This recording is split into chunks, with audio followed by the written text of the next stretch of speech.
ভাৰতীয় জনতা পাৰ্টিৰ নিৰ্বাচনী প্ৰস্তুতিৰ ওপৰত আমাৰ ৰাষ্ট্ৰীয় সাংগঠনিক সম্পাদক শ্ৰী BL সন্তোষ ডাঙৰীয়াই বিভিন্ন বৈঠকত অংশগ্ৰহণ কৰে আৰু শেষত আমাৰ বিজেপিৰ কোৰ কমিটিৰ বৈঠকখনতো তেখেতে অংশগ্ৰহণ কৰে।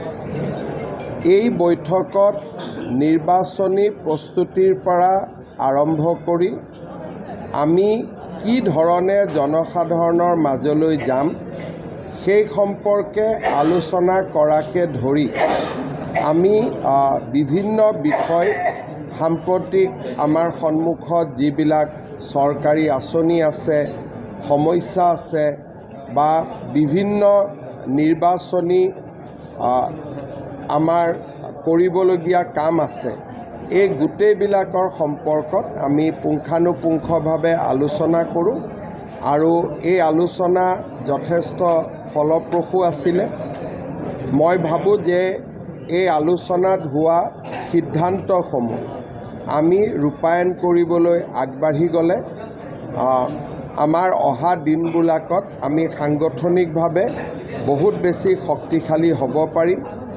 নিৰ্বাচনৰ মেনেজমেণ্ট কমিটি, মেনিফেষ্টো কমিটি আজি এইসমূহো সম্পূৰ্ণ কৰা হৈছে। অহা 2 দিনতে ৰাজ্যিক সভাপতি ডাঙৰীয়াই তাক ঘোষণা কৰিব। প্ৰায় 36টা নিৰ্বাচনৰ লগত জড়িত প্ৰায় 36টা উপসমিতি আজি আমাৰ বৈঠকত চূড়ান্ত কৰা হয়।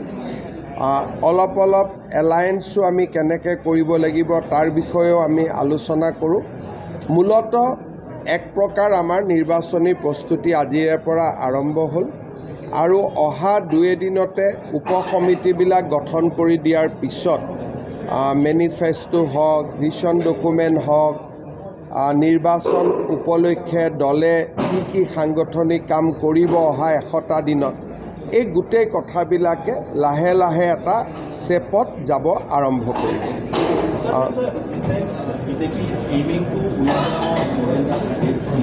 That we have not said. I don't know where from you have learned, because in Assam we cannot win more than 100 seats. That is the population pattern. 126ৰ ক'ৰবাত বিজেপিয়ে 103টামান সমষ্টিতহে ফ'কাছ কৰিব নেকি? আমাৰ ভাৰতীয় জনতা পাৰ্টিৰ যিটো জনগাঁথনি বা যিটো আমাৰ যিটো পৰিৱেশ, সেই পৰিৱেশ অনুসৰি 103টা সমষ্টিত আমি প্ৰতিদ্বন্দ্বিতা কৰিব পাৰিম।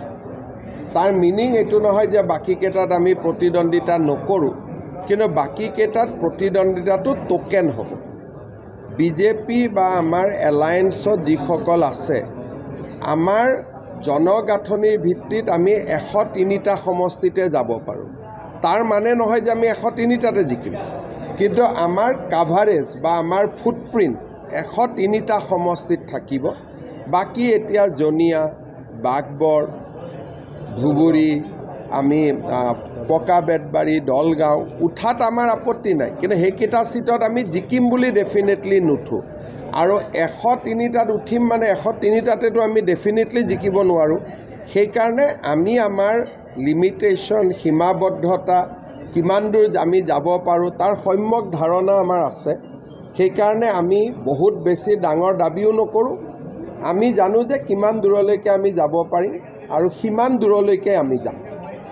ইউথক আমি দেখিছোঁ বেলেগ ষ্টেটত গুৰুত্ব, অসমতো ইউথে, অসমত বিজেপিয়ে প্ৰত্যেকবাৰেই যুৱ শক্তিক প্ৰাধান্য দিয়ে আৰু নতুন কেণ্ডিডেট আমি প্ৰত্যেকবাৰেই আগবঢ়াওঁ। এইবাৰ নতুন কেণ্ডিডেটৰ সুবিধা বেছি, কাৰণ আগতে বিজেপিয়ে 103টা সমষ্টিত প্ৰতিদ্বন্দ্বিতা কৰিব নোৱাৰিছিল। আগতে বিজেপিয়ে মেক্সিমাম 90টা সমষ্টিত প্ৰতিদ্বন্দ্বিতা কৰিব পাৰিছিল। এইবাৰ ডিলিমিটেশ্যনৰ ফলত 10টাৰ পৰা 15টা নতুন সমষ্টি হৈছে, য'ত আজিৰ দিনত কোনো MLAও নাই, কাৰো টিকট কাটিব নালাগে, গোটেই সমষ্টিবিলাকেই নতুন।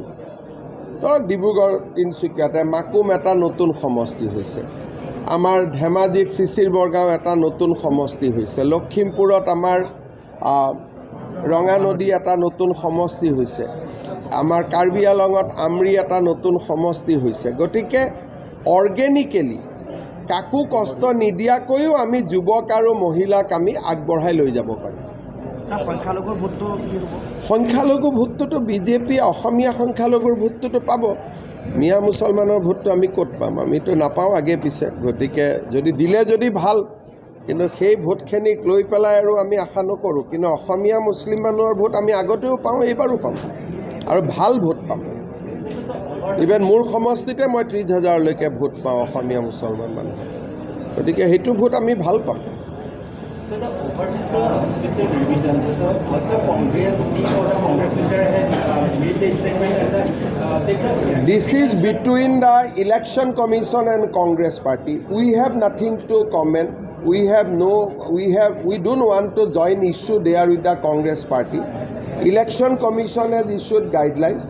Congress Party, if they have any problem, let them move to Election Commission. We don't want to join any issue with them.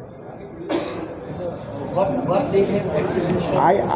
I am not a Congress spokesman, so I cannot say what they apprehend, what they are thinking.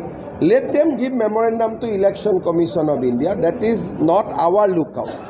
ইয়াৰ আগৰ মিটিঙৰ পিছত আপুনি কৈছিল যে narrative বিল্ডিঙৰ কামটো বিজেপিয়ে আৰম্ভ কৰিব। নেৰেটিভ সৃষ্টি কিবা হৈছে নেকি? আমাৰতো নেৰেটিভ গোটেই অসমতে সৃষ্টি হৈ গ'ল। লাষ্ট 15 দিনত গোটেইটো নেৰেটিভহে হৈ আছে। ডেভেলপমেণ্টৰ নেৰেটিভততো মানুহে আকৌ খোজকাঢ়ি গ'ল। আজি গুৱাহাটী ৰিভাৰ ফ্ৰণ্টৰ পাৰ্কিঙতে কিমান মানুহ দিনৰ পৰা ৰাতিলৈকে যায়। গতিকে নেৰেটিভ বিল্ডিংটো হৈয়ে গ'ল। আজি বৃন্দাবনী বস্ত্ৰৰ বিষয়ে কিমান চৰ্চা আৰম্ভ হ'ল। তাৰমানে ভাৰতীয় জনতা পাৰ্টীৰ নেৰেটিভ হ'ল পজিটিভ আৰু বিকাশ। এতিয়া অসমৰ মানুহে আকৌ পজিটিভিটিৰ কথা পাতি আছে, বিকাশৰ কথা পাতি আছে, ডেভেলপমেণ্টৰ কথা পাতি আছে। গতিকে আমাৰতো নেৰেটিভটো হৈয়ে গ'ল। গতিকে আমিতো তাত এতিয়া মই ভাবোঁ যে আৰু অহা 100 দিনত আমি ডেইলি ডেভেলপমেণ্টৰ কাম কৰি গৈ থাকিব লাগিব, যাতে ডেভেলপমেণ্টৰ নেৰেটিভটো মানুহে একেবাৰে হৃদয়ত গ্ৰহণ কৰিব।